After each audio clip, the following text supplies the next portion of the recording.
Hello, good evening, Mayor and Council. This evening I'm just going to give a brief overview. You previously have received a memo going over our quarterly statistics for quarter four. This is a visual representation of that memo along with a few examples of work performed by staff that I think it's important to kind of denote and show exactly what some of our staff see when they're out in the field. So I'm changing it up a little bit after seeing Chief Cato's presentation last time and incorporating some photos of work that we've done. So just a brief overview.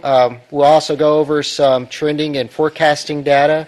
And then I'll be looking for some feedback if you care to provide any or if you have any questions. So regarding the fourth quarter statistics, overall, I think that staff is still headed in the right direction. Again, this is a marathon, not a sprint, and we continue to see some positive signs of going in the right direction. We did have a slight, as far as looking at our previous year compared to this fourth quarter, slight reduction in violations. I think that as I go through, you kind of see what may be causing some of this. I think that overall we're seeing compliance from our residents over the past few years, which is a good sign.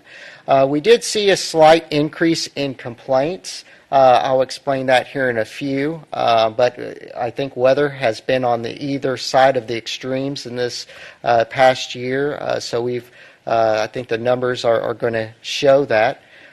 We continue to see our staff kind of balancing what tools are appropriate between citations and contracting the work out.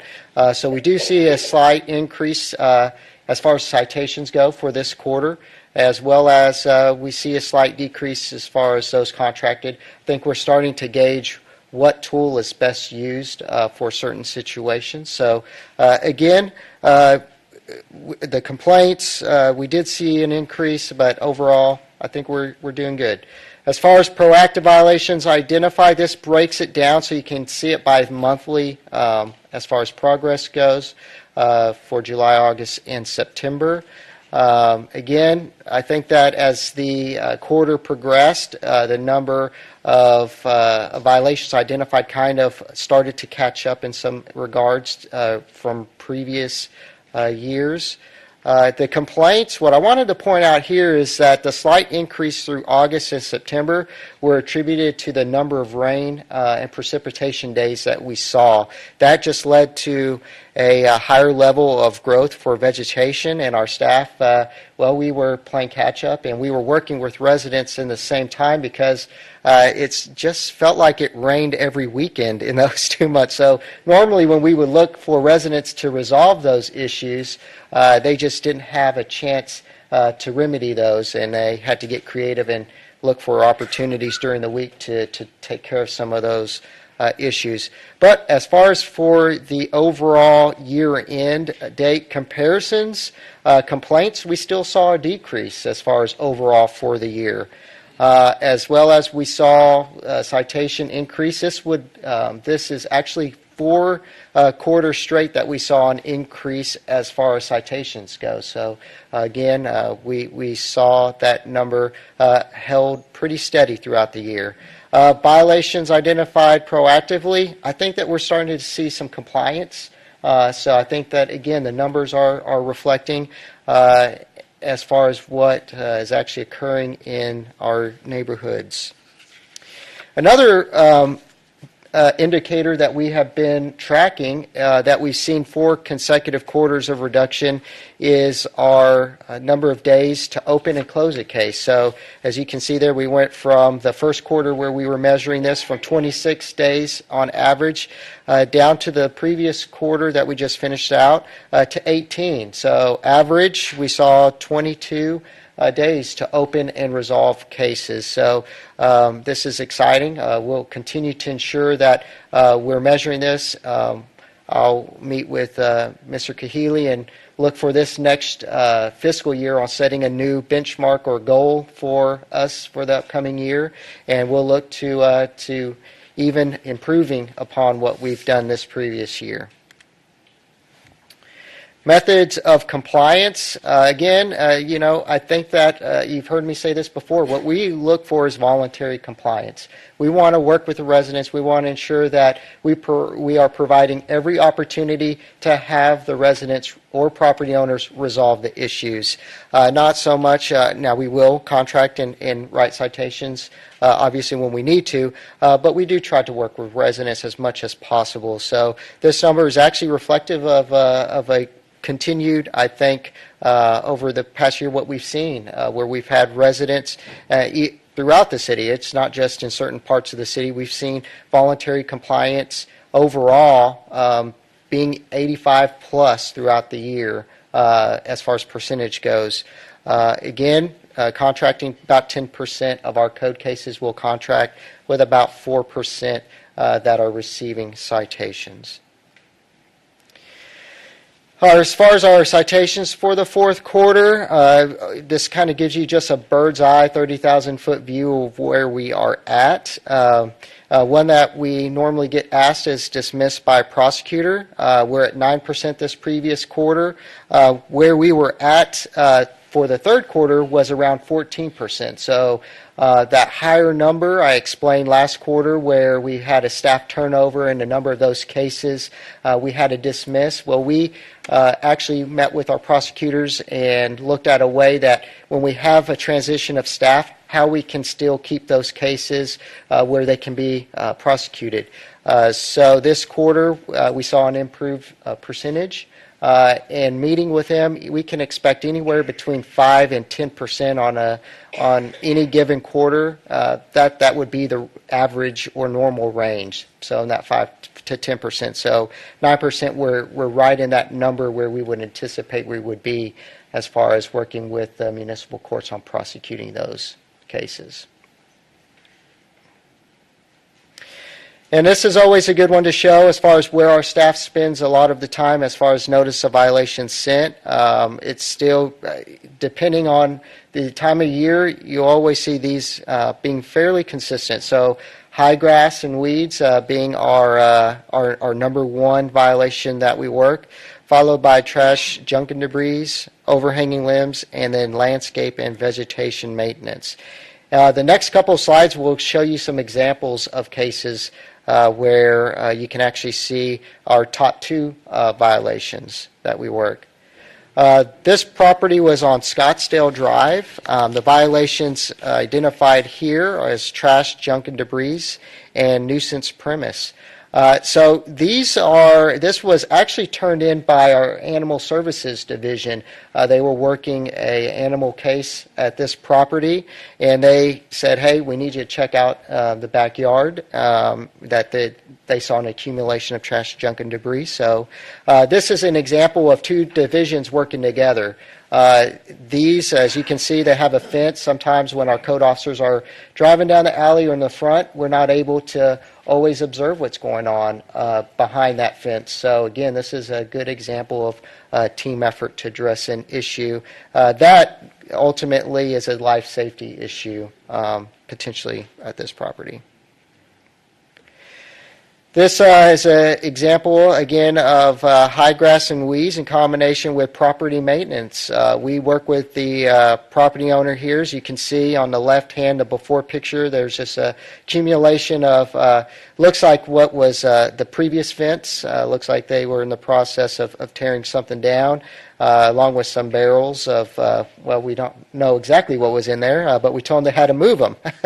So, and then also we work with them as far as property maintenance. The violation here was protective treatment. So you can see in the after photos, they put a new coat of paint on the property, so enhancing the overall curb appeal for the property. So again, these are a couple of examples of those top two violations that our code officers worked in this previous quarter. Our code ambassadors are still a partner as far as that we rely on throughout the year. This gives just a basic overview as far as their efforts this previous quarter. We see a compliance rate of in the 30s to 40s range for them. This isn't uncommon because normally they have such a smaller amount as far as time window goes, that they work a case. When they re-inspect the property after 10 days, it's either closed out or it's escalated to staff. So you'll see on the paid staff end, you'll see the compliance rate being a lot higher because that window of time where we work with residents is a lot, sometimes lengthier, so where we work with them individually. So this isn't uncommon, but over 132 hours this previous quarter were essentially donated as far as Code Ambassador time, which is, definitely we appreciate their efforts every day that they go out and help us out with some of our more common violations. Vacant property maintenance program. Again, this is just a high-level overview. I think anywhere from the high 500s to low 600s is, or low 600s is an average number of vacant properties at any given time. This is a living database, so we'll have one drop off and maybe two, for example, will pop back on there. Ownership of property changes quite regularly, so we work with a number of departments to ensure that this is an accurate database. This database is also shared with other departments so that they have access to this, so they can look at what code activity is going on these properties. Again, the one that I would like to point out is 11% automatic maintenance, and this is where they've essentially had 3 strikes and you're out, and we put you on a automatic maintenance program where it's maintained every 3 weeks. So what that 11% breaks out to is 113 properties that are on that reoccurring list. 102 properties are currently on the reoccurring list. As far as well, that reads a little confusing. I apologize for that. 113 properties were placed on the recurring maintenance list to be maintained every 3 weeks. The 102, that's what was the previous quarter, actually. So we saw a slight increase from 102 to 113. We've also had 11 properties since the inception of the program this fiscal year have been removed from the reoccurring maintenance list. So how do you get off of a reoccurring property or a reoccurring maintenance program? This is an example of an email that we require that a property owner has to submit a plan to us.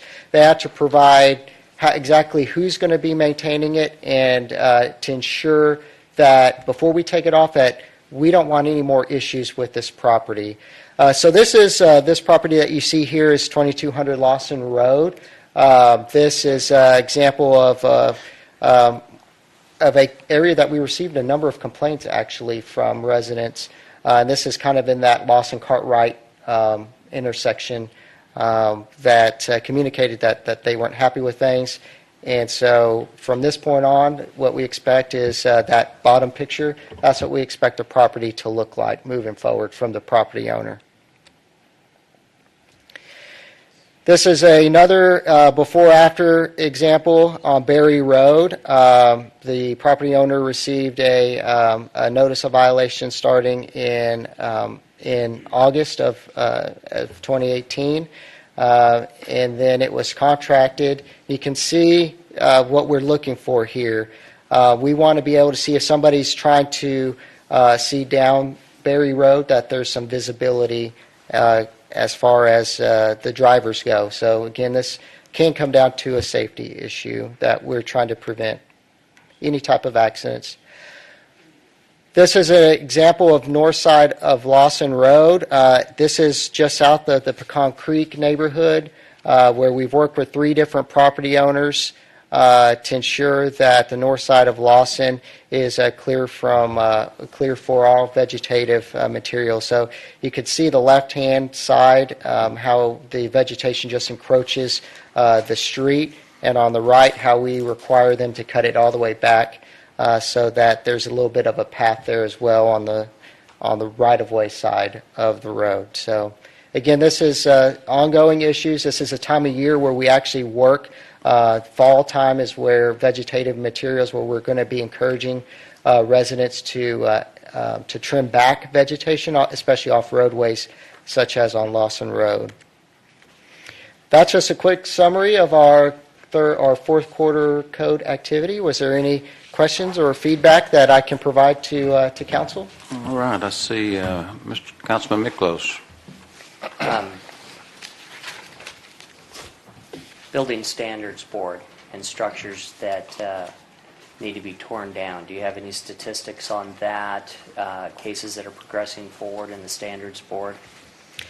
No, sir, I don't have any that I can provide tonight, but I'll be happy to work with Mr. Armstrong and come up with those numbers for you. And I just wanted to give you my appreciation for removing the dilapidated Sonic on Motley. That was very good work by your staff, and to push the owner to remove that structure on the owner's dime, but y'all kept on it, and so I appreciate that very much. And I've got a couple more structures that our citizens are pointing out that are vacant, open to the open air, and that may very well be in need. So I appreciate that. Just want to let you know. Councilman Archer. Thank you, Mr. Mayor. Raymond, I'll also echo that there have been a number of issues in the district I represent over the last few years that I have seen dramatically improve because of the hard work of your staff, and I'm sure to an extent our code ambassadors as well. So I want to thank you very much for that. If you would you kind of just remind us and lay out the notification process again for code violations? And I ask that because there's times where I'll get a call and somebody will say, "Gosh, I got the notice on Monday and didn't have time to get it done by Saturday." So if you would lay out the typical process, number of days, et cetera, if you would, please. Sure. The way that the process works is that a code officer will observe a violation. In turn, they will start the process of issuing a notice of violation, which is required by state law and by our ordinance. We account a number of days for postage, where we do our best. So what that means is that a lot of our violations require a 7-day due process time, right? So we actually will start our reinspection on the 10th day. So that gives us 3 days to account for the notice to make its way through the mail process. And the requirement to send the notice by mail is clearly laid out as far as in the Texas Health Safety Code. That notice is required to be sent first-class metered mail. So that is a method of mailing. Are there some that are more than 7 days? If we send a notice of violation on a Friday, we can count for even more than 3 days. That is going upwards to about 13 days to count for. The notices are printed on the days that our print shop are open. So our print shop is not open on Saturdays or Sundays, so those notices aren't actually printed until Monday. So we account for additional days to account for the weekend to ensure that we're allowing residents to resolve those issues. And what we always say is, and I hear this on occasion as far as a resident saying, "Well, I got this on a Wednesday or Thursday, and I only have a couple of days to resolve the issue." We don't obviously control the Postal Service, but if they contact us as soon as they get the notice, our staff will grant extensions based on that communication. So sometimes I think that's the missing piece is the communication portion. And that leads me to my next question. I really, you can ask Mr. Kahili, I've really been trying to do a better job of when folks hit me up on code issues. I'm really trying to do a good job of saying, "Hey, do me a favor before we do that. Have you contacted your code inspector, and have you talked to them yet? If not, hey, please go ahead and give them a call." So we're trying to get better at that so they make use of the system. But occasionally I do get some concerns voiced that they'll do that and they don't get a response back. Now, I've rode out with your guys before, so I know they're extremely busy. I just want to make sure that we're sensitive to making sure we're getting better at getting back with folks when we ask them to use that process you just mentioned. Sure. We strive for good customer service, so that's obviously a work in progress. And I'll just add to a little bit to Councilman Miklos's question. What's your typical turnaround these days for an abandoned house and or inoperable vehicles that have been sitting for a long time at a residence or a property? So vacant properties, we actually work with, it depends. I'll start out that way. If it's a health issue and it needs to be secured, and then subsequently even recommended for demolition, our code officers work hand in hand with building inspections or with our building inspector to move that through the process of demolition. So it's a partnership as far as when it goes to that process. So Jeff Armstrong and his staff are very key partners in that process. As far as inoperable vehicles, really the quickest way, there are some notification requirements, and this is for if it's on private property, it's inoperable, and we're looking at abating the issue where we're actually going to remove the vehicle off of that private property. You're looking at anywhere, the quickest, at about 45 days. And that's with about 30 days worth of notifications plus also what our municipal court and our prosecutors look for additional re-inspections and notifications of lien holders and so forth. When I first got on the council 4.5 years ago, I had some situations in the district I represent where it was taking a whole lot longer than 45 days. So you guys are doing a good job with that, and I appreciate all the progress, all the efforts y'all are doing. The other question, I don't get to brag about the Sonic in my area like Councilman Miklos does, but I do get concerns voiced occasionally from residents. Where are we at with trying to move forward with that old structure over there on Galloway on Belmont? Mr. Archer, that's through building inspection. It's not under Raymond right now. We're still working on that one. As we've discussed, it requires a significant amount of issues with the property, and fortunately, that property owner is keeping up with a lot of the issues. While it is boarded up, Sure. He is addressing any graffiti or any violations. So we're still working diligently to address that one. Yes, sir. Again, great job. Thank you for all the work y'all are doing. Thank you, Mr. Mayor. Councilman Burrows?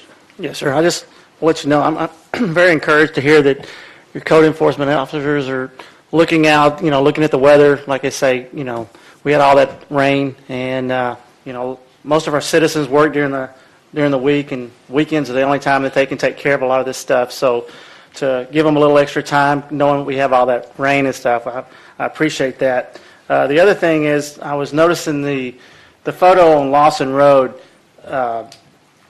Is that the way it's supposed to look, up and down both sides of Lawson? Anything that's in our jurisdiction, correct? Yeah, what our ordinance reads is to the property line. So that is, we encourage or we require property owners to cut back to that point. Okay. So we're going to stay on that, because I know I've had some complaints myself. People are saying it's grown out. So we're trying to work to get that all cut back on both sides of Lawson. Right, and you mentioned, or I mentioned that we were working with 3 different property owners, and that's not uncommon along some of those longer stretch of roads. You'll see property lines change. One of those was actually another municipality that we sent them a notice of violation and required them and met them out there to say, no, you're responsible to cut this back. So we'll chase down whoever the owners are to ensure that we can get compliance. Great. Thank you very much, sir. Councilman O'Shea? Thank you, Mayor. First of all, Raymond, I just want to commend you. You took over this and really started pushing towards a more data-driven organization, and it has certainly made it a night and day difference in evaluating where we are and the progress that we're making. So you're to be commended for that. The city manager's to be commended for encouraging that, and it's just an overall great job because it helps us up here know exactly where we're moving. So the other thing I want to commend you for and really encourage you is the teamwork that you highlighted between animal services and your department. As many eyes and ears as we have driving around in city vehicles, it's really, I think, a credit to our organization to hear that you have animal control officers that realized, hey, this is a problem. And I know that, Mr. Kehealy, you've been doing some customer service and some other training initiatives to help push that along and to make sure that everybody is just not focusing on what their department is responsible for, but improving the entire community. And so thank you to both of you for creating an environment and a culture that encourages that kind of teamwork. So keep it up. Mayor Pro Tem Aleman. Just to echo that, great work. Appreciate you, Mr. Rivas, and the department that you have, the workers that you have. And I appreciated your comments about the unusual amount of rain that we've had this year. And I know that could cause delays. I know that could, but I actually had one of our residents over in our district, an elderly veteran that has a gravel area where he keeps his pickup and all that, and sure enough, grass growing up through that, and your team caught it, and so they were able to fix that situation. And so I commend your work as well, doing great, seeing great improvements, and I appreciate your reports on Lawson Road, Berry Road, and what's going on out there as well. Thank you for your work. No problem. Thank you. Councilman Casper.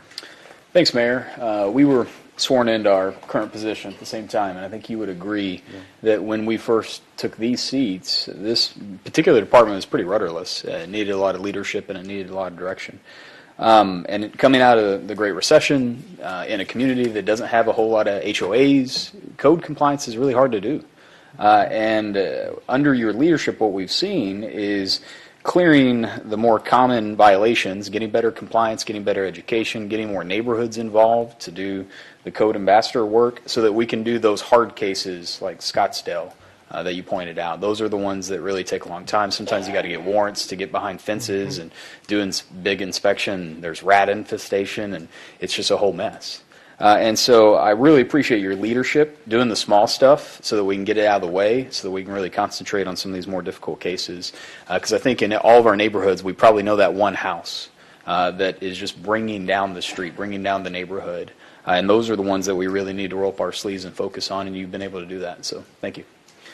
Great report. We appreciate it very much. One thing, while we have the microphone, we do encourage those of you that are here and people that are watching. I know a lot of people look at this. We encourage you to call that stuff in. There's only 10, 12 code officers, and there's 144,000 citizens. So as much as we sometimes say just call it in, we really mean call it in. And if most of you know this, and you can go online. If you haven't, you can find it. You can do it anonymously. If you see something that you think is a violation, even if you're not sure, that really helps. And I just wanted to mention that as well, since we're talking about code tonight. Thank you, sir. Very good. Thank you so much.